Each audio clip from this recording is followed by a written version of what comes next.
Good afternoon and welcome to the 2021 edition of the State of the Union Conference organized by the European University Institute. My name is Philipp Genschel. I'm a professor of political science here in Florence, and it's my pleasure to chair this panel on international tax policy. With me today are three prominent experts. First is Ioana Petrescu. She's a senior fellow at the Harvard Kennedy School and a former finance minister of Romania. Next is Thomas Rixen. He's a professor of political economy at the Free University of Berlin. And finally, there's Pascal Saint-Amans. He's the director of the OECD's Tax Policy and Administration Center. Now, I'm sure many of you remember the famous Benjamin Franklin quote on the two certainties in life, death and taxation. That sounds cool and has a true ring, but it was never quite clear whether it applied to corporate taxation. This is first because corporations are legal entities, and legal entities don't have to die. So death is not a certainty for them. And secondly, more important for this panel, it's not quite clear how much tax they pay. According to the European Commission, Apple paid an effective tax rate on its profits in Ireland of 0.005% in 2011. Maybe they miscalculated, but even if they miscalculated by a factor of 1,000, that would still be a fairly low tax rate. So what's going on? A lot of observers say that the proximate cause for low corporate taxation is a race to the bottom in corporate tax rates driven by international competition. This competition has triggered attempts to stop the race at the EU level, the OECD level, the global level, but none of these attempts have been particularly successful and effective. This could be changing. So currently there seems to be new momentum in international negotiations. There's serious talk about a fundamental overhaul of the international tax rules. There are even rumors of a possible deal as early as July this year. The purpose of the panel is to simply understand these developments. So my first question to the panel is, why is the corporate tax worth defending? It's an old tax. The first corporate tax was introduced in Bolivia in 1873. A lot of pundits say it's a bad tax, it's inefficient, it's growth unfriendly. So why should we defend it at all? Why shouldn't we simply let it slip into oblivion? So, Ioana, you want to go first, perhaps? Thank you, Philip, and thank you for the European University Institute for inviting me to the State of the Union. It's certainly a timely discussion, this one about the corporate income tax.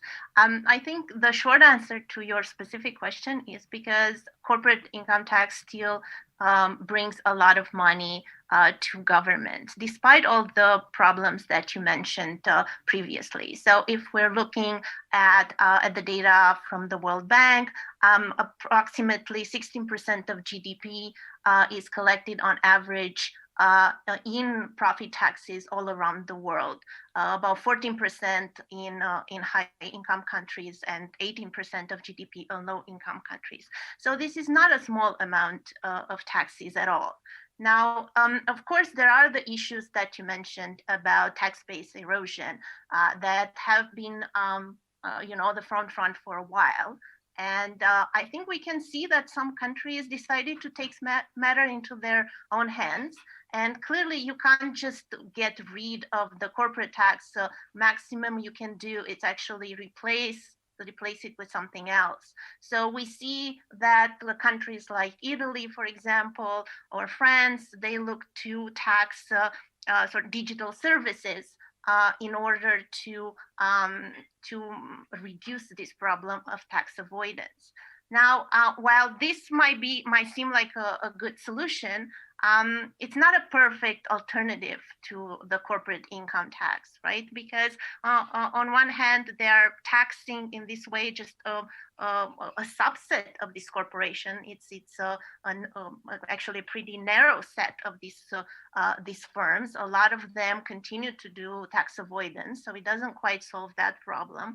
Of course, it is easier from the political point of view to impose such a tax because most of these companies are foreign companies. So for domestic politicians, it is easier politically to come up with these solutions rather than pursuing maybe a multilateral agreement. So in conclusion, I would say that the corporate income tax is here to stay. And certainly it needs to be adapted to the 21st century.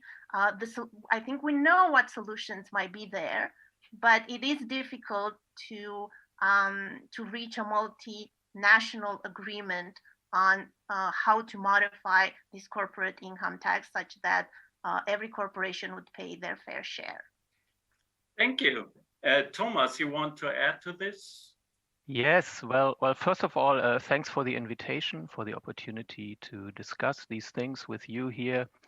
The corporate tax, do we need it? And of course, this is basically, it's an age-old question of public finance and tax design studies. Many economists have argued, well, we don't need this tax because it's rolled over to consumers or workers, or why tax the corporation? We could also tax at the shareholder level only, and so on. And of course, there are counter arguments, and I would definitely take the counter position to this, because in my view, the corporate tax is really an essential part of the tax system. It is really important for the integrity of the entire tax system because, as other public finance scholars would say, it serves a backstop function. And the backstop function basically means that if you don't tax at the corporate level, basically corporations can be turned into gigantic tax shelters, and shareholders could use them, basically capitalists could use them to hide their income from the tax man.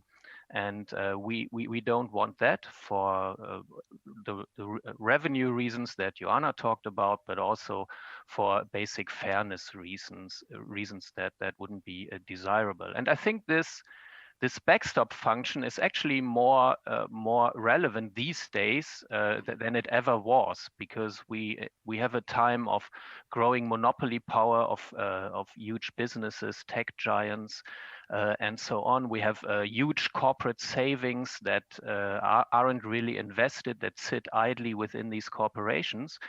And under these circumstances, I think a corporate income tax can really be a forceful counter instrument against these trends. And in effect, therefore, I would think that it's not true that the corporate tax is inefficient. I think under the current conditions, it probably a higher and more effective corporate tax would actually make would actually be a very efficient tax, because it could incite companies to invest more and actually be something that goes against growing monopoly power. Great. I think that would be sort of why I think the corporate tax really is needed. Pascal, you want to add to this? Actually, no. I mean, I will take 1 or 2 minutes to speak first. Thanks for the invitation, and glad to be on that panel. I fully agree with what has just been said by Ioana and Thomas. It's a backstop to personal income tax, and you cannot conceive a system without personal income tax, or it's a very unfair system or a very unusual system. You have that in Bermuda, in Cayman Island, and these very small economies depend exclusively on custom duties or on sales tax. These are pretty unfair systems and not sustainable for larger economies. So you need personal income tax. And if you have personal income tax, you don't want the companies to be exempt, because everybody will incorporate and all the salaries would turn into profit, which would never be distributed. So that's the backstop. The revenue is significant, around 10% of the revenue globally, if you look at the OECD average. Yes, there are challenges in a globalized economy with multinational companies being able to arbitrate one sovereignty against the other.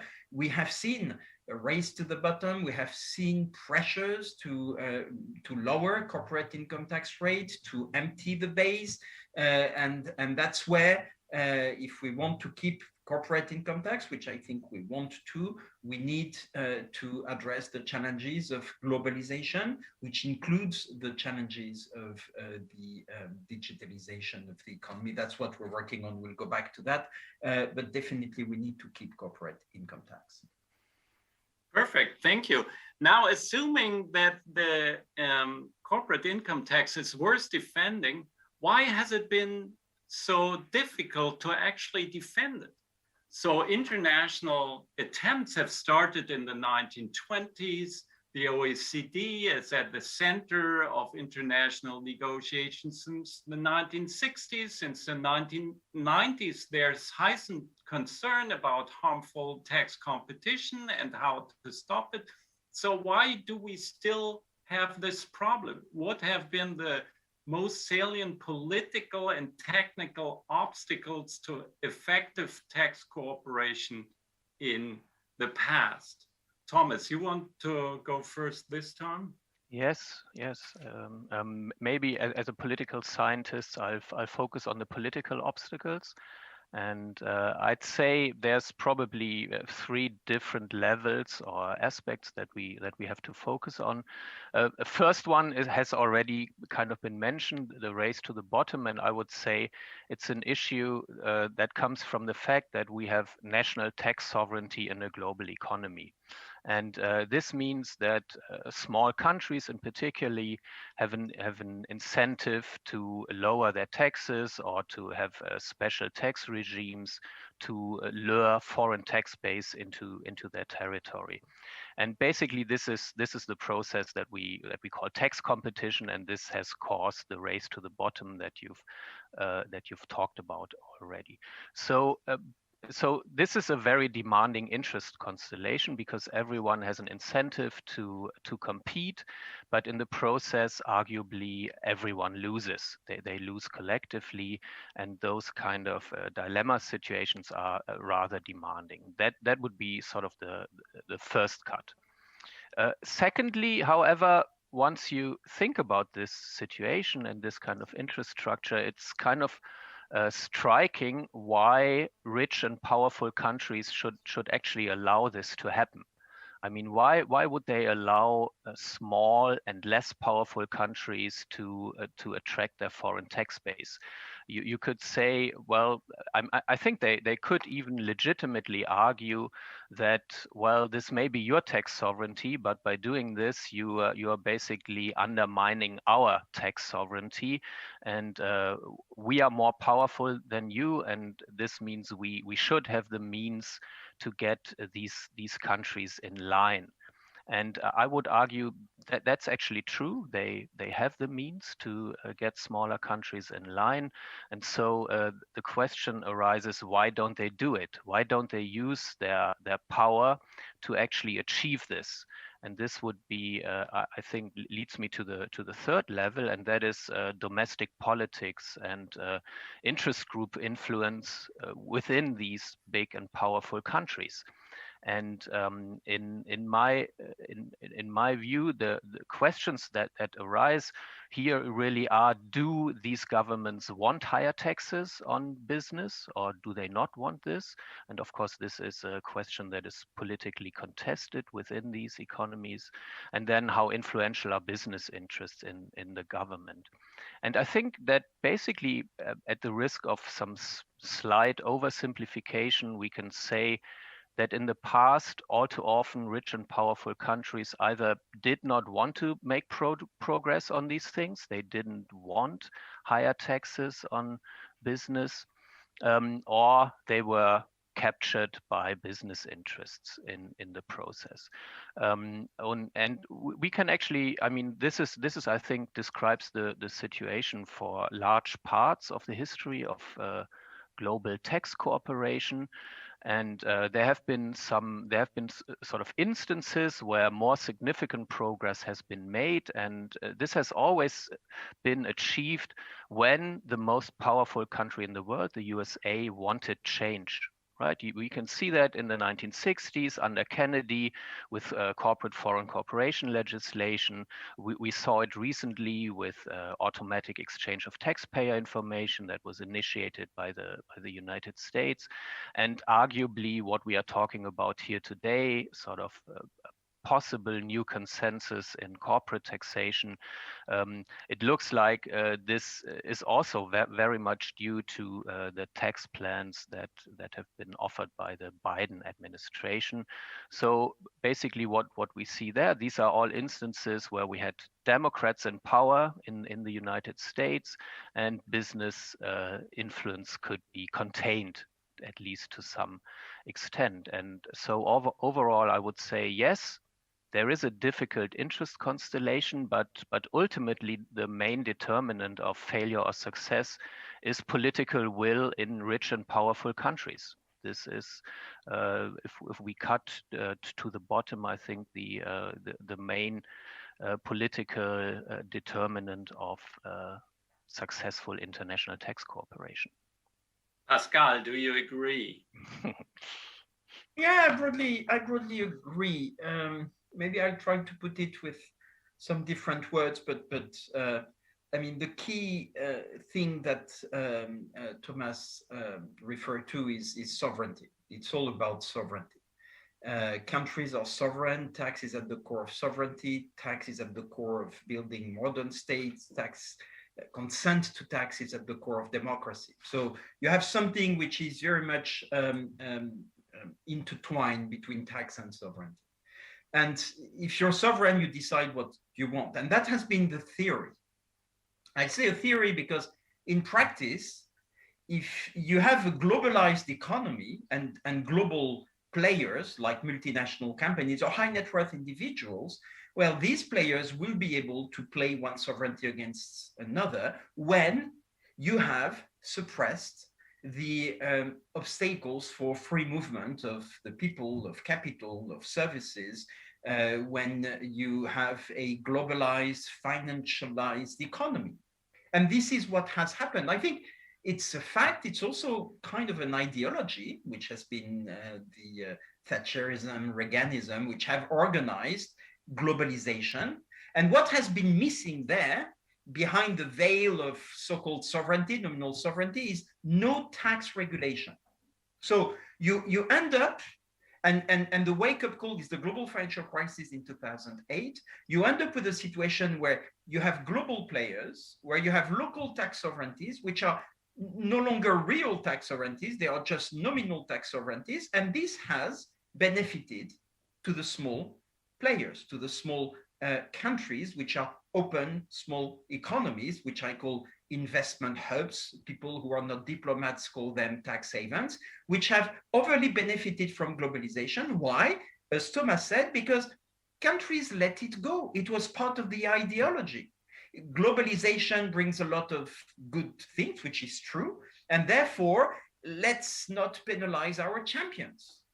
And the Europeans have this free market orientation with the European Court of Justice destroying all domestic borders within the internal market without the member states building an external border, which is nonsensical. When you look, when historians will look at that, they will say that was mad, but it was part of an ideology where we let it go. And when the global financial crisis hit, you have a wake-up call, which today we pay with the populism and some, I mean, strong pushback against globalization. And there was a need to do something. And that's why the G20 emerged and asked us at the OECD, because we were ready to move into that direction, to say, let's introduce some form of tax regulation of globalization, which is, in other words, what Thomas said, large countries taking over the agenda and telling smaller countries, hey guys, okay, you've made good money out of that business model, it's over.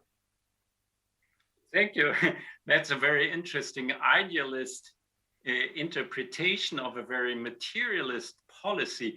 Ioana, you want to add something? Unmute yourself, Ioana. Oh, she's gone. Okay. I'm afraid we have to move on. So given that the history of international cooperation has been fraught by so many problems, why is there the feeling of substantial progress now? So where does this new momentum come from? Thomas already mentioned the Biden-Harris tax proposal that has been circulated recently among the United States international partners.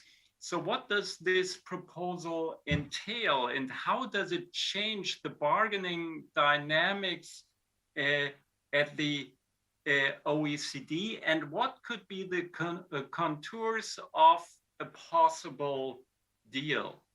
Pascal, you want to start with this one? Sure. So before moving to the Biden-Harris plan, why are we where we are today? It's not, as if you would have out of the magician hat a new proposal which would change the dynamic. The dynamic changed, I think, already in the 90s with some efforts by the G7 and the OECD to try to do something on so-called harmful tax competition. Then in 2008, I think, is really the change of paradigm, the change of dynamic, saying sovereignty can be protected only through tax cooperation.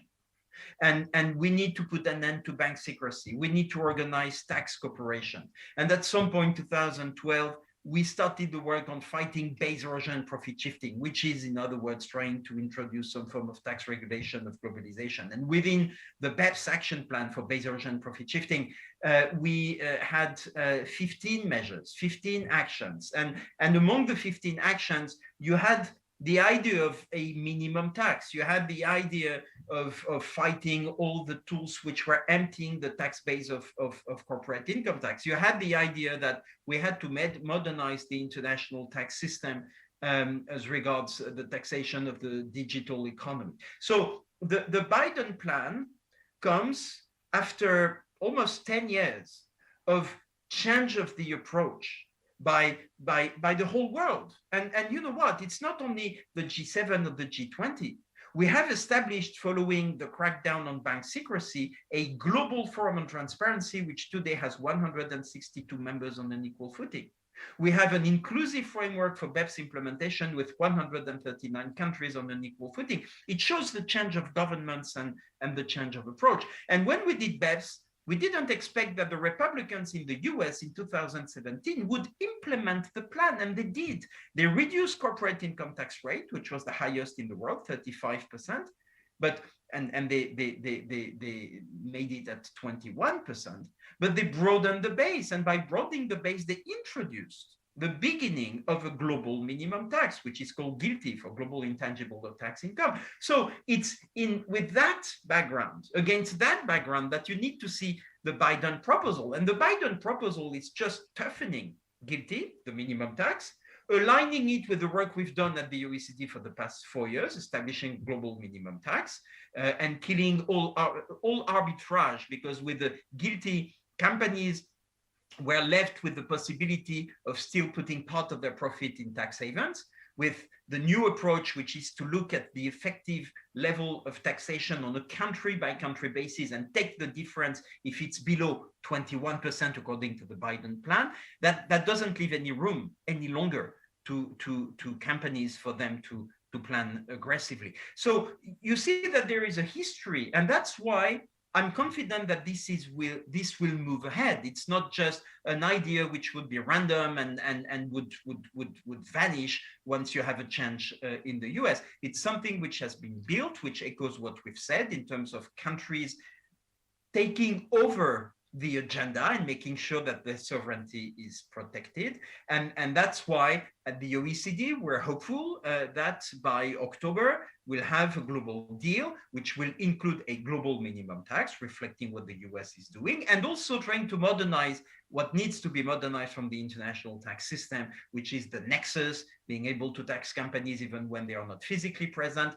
and change the transfer pricing rules, at least for where there is the big rent, and we can see that there is a concentration of the rent in a few hands. 100 companies make it almost all, the winners take it all with globalization, and reallocating part of this rent to the markets, which the current rules don't allow, would be a big plus, which would stabilize the system. So good hope that we can move into that direction. And it doesn't come at the last minute from the blue, out of the blue. It's something which has been built since 2008. So there was a prehistory. Thomas. Right. I mean, it's understandable, and I would even agree with a lot of what Pascal just said. That of course the OECD and then G20 and so on have done some real groundwork here, and I wouldn't want to diminish this, but I would still say that in this whole process there has recently been deadlock, and it's lost momentum.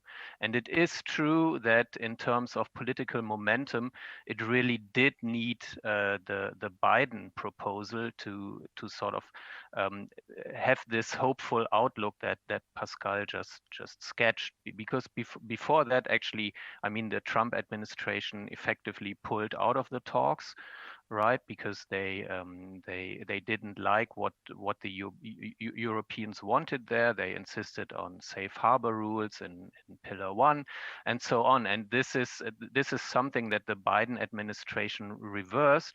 And this actually underlines my previous point that ultimately very much depends on what the hegemon wants, right? And this is the US, and the US has always been the dominant player in the global tax regime.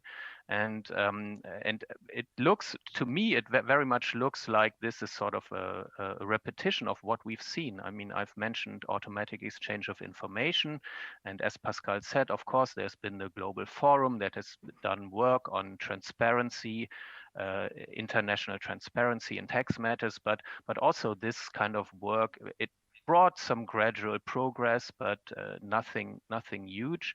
But then we did see real change after the United States wanted it, and it seems to me that this really is like the most important factor to explain success. And in that regard, I think Pascal is right to say that there is reason for hope, and with this new proposal from the Biden administration.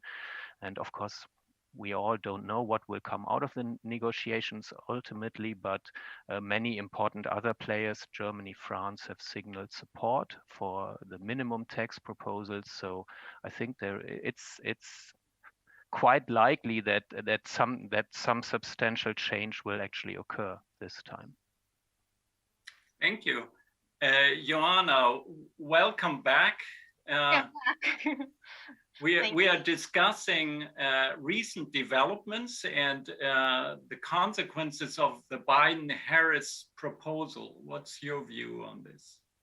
I think it's a very ambitious proposal. I think beyond the tax issues that we're discussing today, also politically, it's important for US for this to be successful, because that would reestablish US as a global player, because they are the ones that are really dictating the terms of this deal at a global level. So it's extremely important to succeed. The success will depend on how they're negotiating it. And one thing that they need to be careful about is the details of this deal, because right now it is rather vague. And I think what a lot of countries are going to try to do is to change the parameters of the deal to maybe exclude some of the corporations from their own country. And being a negotiation, I would encourage them to throw in some carrots in there for the countries and for the corporations that might abide with these new rules. And this could be anything from, some publishing of white list of countries and corporations that do pay taxes, their fair share of taxes, to maybe transform this deal and not make it just about tax collection, but also make it about we're getting revenue to really finance some really important goals that all of us agree that they're essential. So linking it to financing the global sustainable goals would be something to think about, or climate change, or something like that. Then, of course, you need to calibrate a little bit also the minimum level that they came up with, because you actually want to leave some leeway to countries to actually set a marginal tax rate that is higher than that. So if you're setting it too high, you're just not allowing them too much opportunity to actually go higher if there is some need to do that. And finally, I think it's also an issue of dividing this corporate tax pie. Because right now, as it stands, it's all going to be divided between US and Europe, if we're being honest. And therefore, to try to get everyone around the table and get as many stakeholders to agree, I think you need to explain to what extent other countries can get something out of this pie. And this could be solved not necessarily through tax, is also to appease maybe some of the countries that already took matters into their own hands, and they already came up with digital taxes, like I was mentioning half an hour ago. And so basically they need to convince them to give up such endeavors. So give up some of their domestic tax policy in order to go along with this larger global plan. So I think it's ambitious. I think it's doable, but the devil is in the details, and negotiations are going to be critical, and they need to set up these details of the deal very, very carefully for it to succeed. So what's your hunch? Will there be a deal by the end of the year? Yes or no, Pascal? Yes. Yes, Thomas? there will be a deal, some kind of deal. Yes. Ioana? Yes, I agree. There'll be some sort of deal. Okay, let's assume there is a deal. What would the implications be for Europe and the EU? There's a long-standing conflict inside the EU between low-tax jurisdictions like Ireland and Hungary, and more high-tax jurisdictions like Germany and France. And how will this conflict be transformed by a possible deal at the global level? So will a global deal allow Europe to finally speak with one voice on tax, or will it, to the contrary, sharpen the old entrenched lines of conflict? Ioana, you want to start on this? Yes. I think this might be an opportunity for us to revisit the issue of a fiscal union, because while it was discussed during the debt crisis, remember, we tend to forget that a monetary union cannot properly work without a fiscal union, and of course the Eurozone will always be in danger of not being able to deal with asymmetric shocks if there isn't a fiscal union. I think it will open the discussion. I'm not sure how optimistic I am that this discussion is going to be a fruitful one, because from what I've been seeing so far within EU about discussing about domestic fiscal policies, is that it's really, people are getting reminded that EU, it's a collection of independent countries with independently elected parliaments and governments, and that have local issues, local problems that need to be to have local solutions. And this is also an argument that maybe not all economists agree, but most of the voters would agree about this. So that's why it is a very popular one, and it is likely to be heard when we're discussing about fiscal union. So I think it's going to be extremely difficult to make all European countries to speak on one voice on tax matters, especially because of issues like this. Thank you. Thomas. Well, I do think that this proposal sort of brings out the different interests within the European Union once again. The basic conflict being between the high tax and low tax countries, or tax havens and normal tax countries. And this conflict is, of course, age old, and it has often prevented progress within the European Union. And so I'm not sure whether, I mean, this new proposal, I can't see how it will lead to Europe speaking with one voice. It's more like a global deal basically may put an end to this kind of discussion, because of course there's been talk about a minimum tax within the EU for quite some while in corporate taxation, and European states could never agree on it. And now this issue may just go away because there is a global deal on it, but Europe didn't manage to get its act together. So I would say it's actually a pretty sad story that sort of comes up here, and it is actually something that we've seen before. I mean, with transparency, exchange of information, we had the same kind of dynamic. Within Europe, countries couldn't agree. Austria and Luxembourg were reluctant to agree to these kinds of automatic exchanges of information, and then we had the US and FATCA, and suddenly, basically, this deadlock within the EU was broken.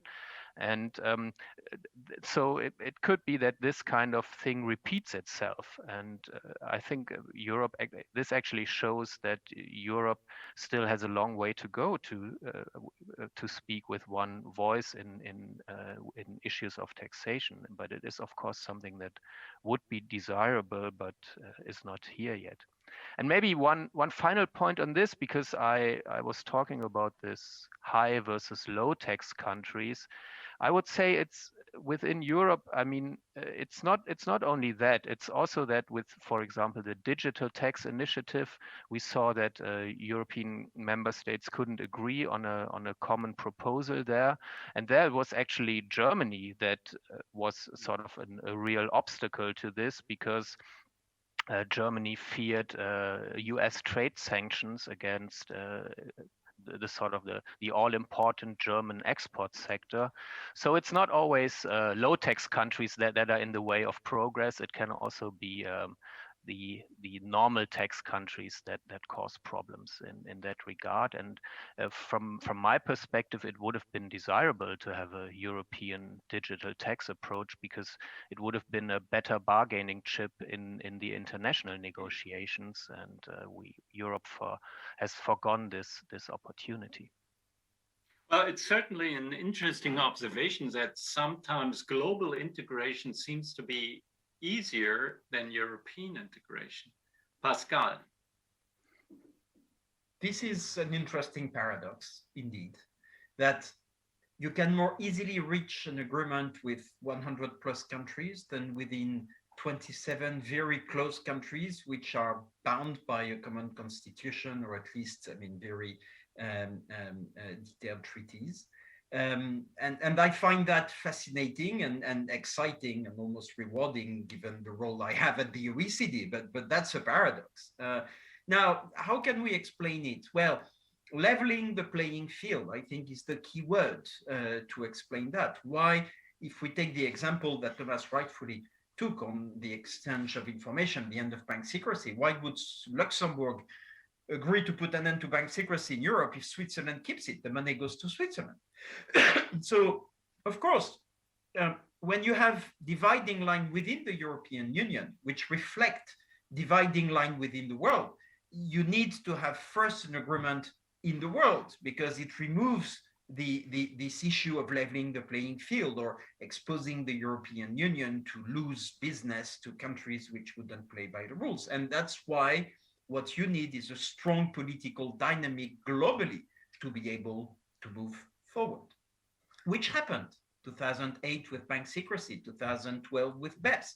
And Thomas mentioned the progress in Europe. Speaking one voice, as you said, what does that mean? Well, it means that at least there is no one speaking against progress in Europe. And that's what the progress globally has been able to bring to Europe. It has enabled European countries to speak one voice within Europe. Now, what may be frustrating as a European is that Europe is not the one having one voice to the rest of the world and telling the rest of the world what to do, because Europe is divided. It's divided between small open economies and large taxing economies. And this is a difference which will not be overcome, at least for the time being. I think Ioana rightfully said that for the time being, the legitimacy to consent to tax is with European Parliament. I'm not sure we have yet reached the point where consent to tax will belong to the EU Parliament. To be seen. I mean, it's a question of fact and political dynamic. So we'll see, but what to be positive there, I'm hopeful that we'll have an agreement, a global deal, which will include two components. One is about the global minimum tax. The other is about this digital aspect, or how you reallocate taxing right. And all that is about bringing peace, and in particular peace in the European, I mean, the transatlantic relationship, which could help Europe agree a common set of rules. Thank you. Now we have questions from the audience. One question by Florea Virban is actually on European tax coordination, and she asked how realistic it is to see corporate tax coordination in the EU, given the large differences between national corporate tax policies. We kind of discussed this already, but maybe Ioana, you have to add something to this. So I think adding on what Pascal and Thomas already said about the fact that this proposal will probably bring us closer to an agreement within EU. I think in addition is there will be future crises, future economic crises. We don't know when. And EU might not be able to respond as well to those shocks. And therefore, I think those are really the moments when you realize that you need to do the fiscal union, or to harmonize the taxes, or to think about these things. So usually are this type of crisis that would probably get us there. But so far, I think this Biden proposal is a step forward, and it's going to be a first step towards harmonizing the corporate income tax. So Joe Biden is the best hope for European tax coordination, which is, of course, we're not exactly a bit of a narcissistic insult, but yeah. Thank you. A second question from the audience is referring to Thomas. Is Dr. Rixen not effectively saying that might is right, so that power should have the last word and that smaller countries should just get in line? This is a question by Michael Senfi. So, Thomas. Well, I didn't imply that.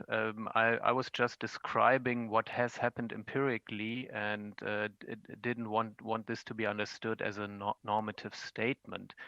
That would, of course, not be my intention.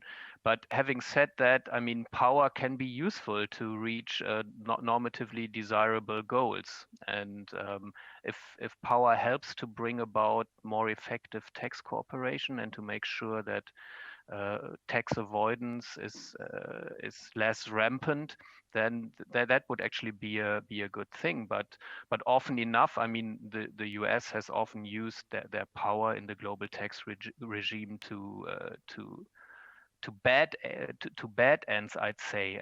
But of course, I didn't talk about that here. I would say power is it's not a normative statement when I say that they should use their power.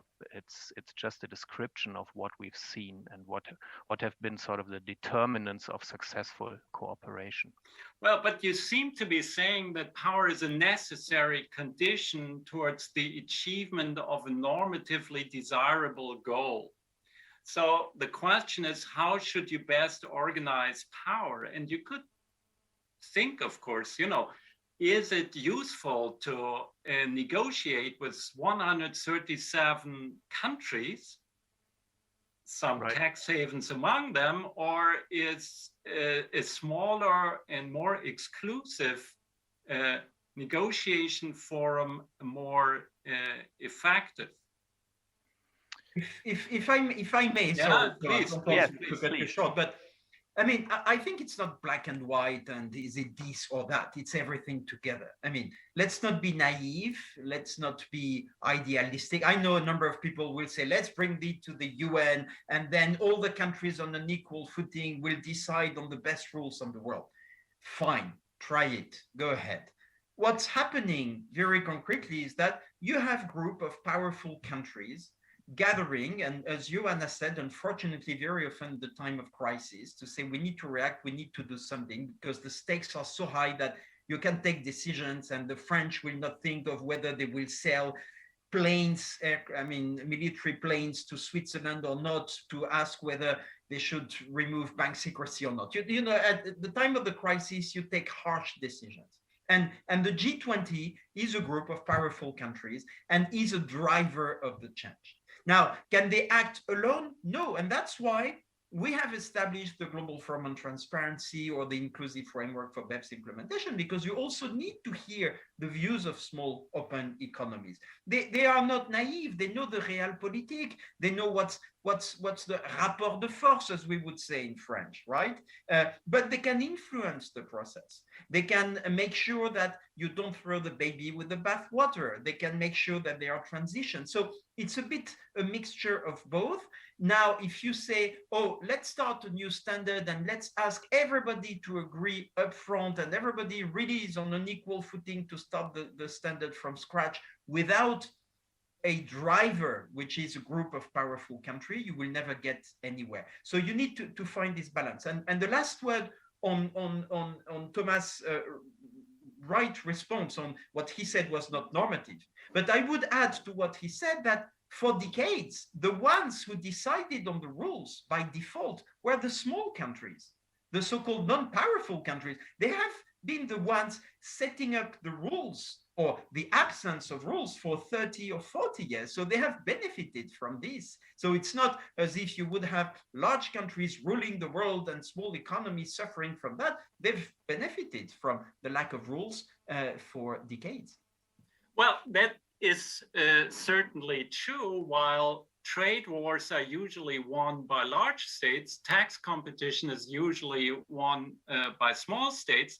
Now, my question to you, Pascal, is the plan for changing nexus to some kind of destination-based taxation of corporate profits. Isn't that a way to transform tax competition into a trade war and allow large states to prevail again over small states? It's an interesting way of phrasing it, pretty negative. I didn't think of that approach. No, I don't think so. I mean, and I'm not even sure. I mean, certainly it's not the goal, and I'm not sure it would be the outcome. The idea to introduce some form of destination, it's not the destination-based cash flow tax that US Congress at some point contemplated, which would have been a big trade, big bang. No, here we're talking about installing some form of destination or market-based return to better share the rent. And the economic idea behind that is that the only thing that companies cannot manipulate are where the buyers are, where the customers are, the consumers are. That's the thing. You can delocate your workers. You can close a factory here, open it there. You can easily shift your intangible property. But what you cannot shift are where your consumers are. And this idea of saying part of the rent should be allocated where the consumers are, I think is a way, kind of an anti-abuse approach, also recognizing that in the value creation, consumption is not nil. And if that favors larger markets over smaller markets, it does also benefit to developing countries, developing economies, which had been the losers of the previous system. So it's not small versus big, it's also a change of the approach, which could ultimately benefit more to developing countries.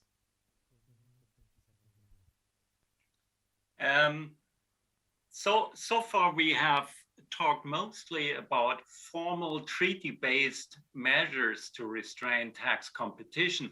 Now, Ioana, in a recent paper, you advised to use soft law measures to boost tax morale of corporate taxpayers. So would you say that this is an alternative to international tax coordination, or could it be a complement to that? It can be a complement. I think we spend very little time thinking about tax morale, which is what economies are calling that willingness to pay taxes that is not really based on benefits or costs from the taxpayer point of view. It's you're doing it because it's right, and we know that individuals do that. There are many individuals who pay their taxes even if they don't think necessarily they're going to be caught tax evading, or they're afraid of a fine or jail. Since individuals are doing it, clearly also firms can have this tax morale, except that we didn't put so much energy as policymakers in boosting this tax morale in corporations, because this tax morale depend on a number of things. So it depends on peer effects. So the more companies that you encourage to pay their fair share of taxes around, and you give these good examples, that's why I was suggesting the white lists to be published, then the more likely they are to do the same thing. It's based on reciprocity, which means the companies feel that they have responsibilities to pay the taxes in those countries in which they're operating, because the government is also providing them good services for the well functioning of the company. And here, basically, if you have a corrupt government, or a government in which there is very little trust from the public, then you're going to see very low tax morale. So there are things that government can do in addition to this multilateral agreements that they're drafting, that could encourage the people who make these decisions within this large corporation to pay the fair share of taxes. And I think it's something that we should also look into very carefully in the next period. Thank you. Thank you. We have focused exclusively on corporate tax so far. So in conclusion, let's broaden the horizon a bit. I would like to ask my panelists, what do you think is the next important tax issue next to corporate tax that deserves international attention? Thomas. I'd probably say eco taxes, carbon taxes, because these things have international ramifications, and so there's talk about border tax adjustments and so on. And I think this really needs some attention. Thank you, Pascal. Same response. Environmental taxation, I think, will keep us busy for the next 10 to 20 years at the global level. Thank you, Ioana. I think in addition to taxes and carbon taxes, or taxes on that have to deal with the environment, I think we have to rethink the digital service taxes and in general taxes on digital services. I gave the example in my talk that these are things that unilaterally some countries tried and maybe they didn't work that well. But I think going ahead, we're going to see regulations regarding the internet and AI. And with that, it's going to be needed also a rethinking of the tax code to take into consideration how this digital service is going to change in the next period. Thank you. And on this happy note, I close the panel and thank my panelists.